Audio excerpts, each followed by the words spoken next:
Hi, I'm Zahra, native Washingtonian, and I basically work with young dancers. And well, my focus is helping dancers through wellness and natural resources. At the age of 7 or 8, I was diagnosed with obsessive compulsive personality disorder. In 2003, 2004, I was diagnosed, in addition to, I was diagnosed with schizoid affective disorder and depression. When I was younger, I was already being tested with an IQ. My mom wasn't sure what was going on, and the fact that I was doing things differently, I was picking up foreign languages, mixing it together, so linguistically I was already seeing a speech therapist, and the speech therapist kind of picked up on a few things of my behaviors, that I would write out the words in one language and speak it in another.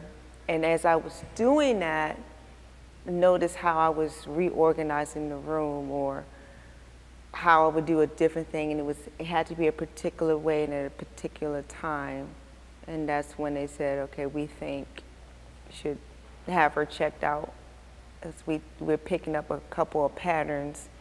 Not saying it's a good thing, not saying it's a bad thing, but we wanted to see what that was about. So then the whole thing of, well, maybe she has OCD came up, and then the doctor said this is a little bit more than just a OCD where, you know, my food wouldn't touch. I had a thing about my food, could not touch. If the sink was wet, it freaked me out. I cannot stand walking on wet grass. Couldn't explain that. I still to this day can't explain it. It freaks me out. But they knew that was just not really normal. So at that time, I didn't know. He just said, hey, remember OCD or OCPD? I was like, okay. I didn't know. But as I got older and I kept remembering it, I was like, oh, this is what I have? Oh, okay. And then in 2003, 2004, I was angry. I had inner anger. I didn't understand it. I didn't understand what was going on.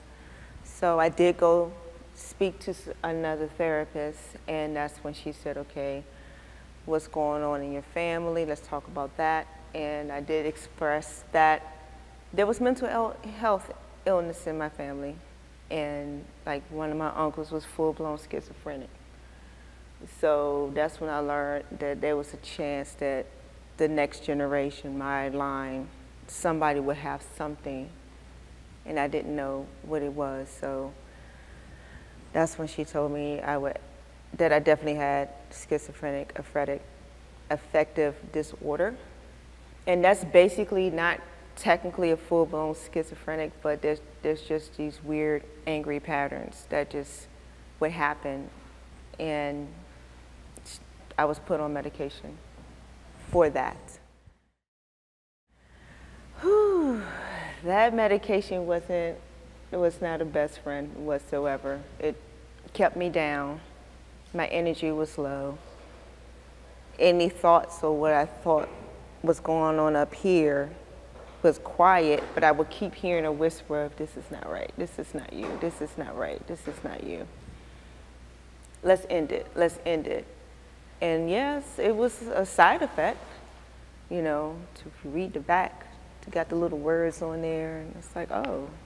And that's when I learned more about what suicide was about. I didn't know what that was. I said, oh, that's a side effect. Why is this a side effect? I don't like this, because those are the thoughts I was having. and being someone who would have angry spurts. And I didn't want to harm my family. I didn't want to harm a stranger. I didn't want to harm a child. I said I had to fix it. In order for me to fix it and not have that feeling of being so squished in the dark, so to speak, being cloudy, not caring, very down, I took a brave step and took myself off the medication.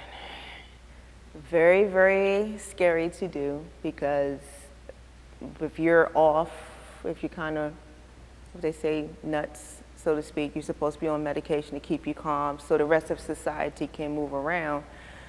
That wasn't the case. I felt like I was okay. I just had to find another way, so I took myself off the medication.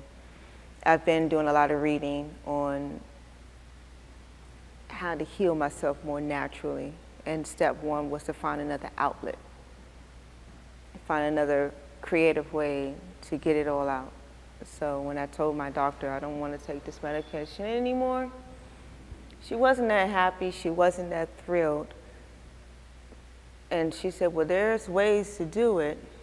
I would like to continue talking with you. And the other sad thing about when you're diagnosed with a mental illness, and if you don't have that health insurance, if you do have that health insurance, that costs kick in.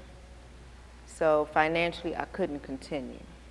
I was not in a place, still not in a place, where I can just go and sit and talk to someone and spit out $250 or whatever, just to talk to someone. I didn't have that. So I said, no, I'm gonna find a way to do it. And luckily, I found something that was much more of a positive thing for me to rechannel. I learned about rechanneling that energy into something else, which is a beautiful thing. So it definitely taught me I'm gonna be okay. Luckily, rechanneling my energy as an artist, dance artist, that helped a lot. It's very therapeutic. When you're dancing, you're teaching dance, you're choreographing, you're coming up with all these creative things. You can use your own experience and put it into movement. It kind of helps get it out. It definitely helps to get it out, and I enjoy it. I don't think I'm going to ever stop. When you're an artist, that's not going to stop. If you're a true artist, you're not really going to stop and put it to you like that. And that helped me. Being able to refocus, rechannel that energy of like, I'm a little nervous, I'm a little anxious, let me figure this out, and helping others, that helped me. You know, it really helps me a lot. And then when I see others who are dealing with a lot of the things that's very traumatic and they don't know how to deal with the aftermath, and being there for them, it's just wonderful. It's a beautiful thing. And I love that because no one was really there for me. So one of the things I had to learn when I had to rechannel my energy to help heal myself, the thing I came up with is sometimes you have to be your own hero. Sometimes you have to be that mentor you've always wanted in your life. So that's why I love doing what I do. I love helping others, because I can go home and I don't get a hug. You know, I don't get that kiss on the forehead. I don't get that pat on the head, pat on the back, that high five. I just go home. That's it. But it makes me feel good that to someone else I helped them out. They feel good when they go to bed. Or they say, okay, I thought about what you said. Maybe I can try this approach or that approach, but thank you, you helped me out a lot. That makes me feel good. So whenever I am able to help someone else out, that's my hug. That's how I see it now. That's my hug. That helps me out so much. So when people are like, okay, you want to sit down on the bus or speak up for an elderly person who's being disrespected by a younger person, that's my hug, that's my tribute, you know. But they don't know that. They don't know why I do it. I just do it. It just feels that good to me. So.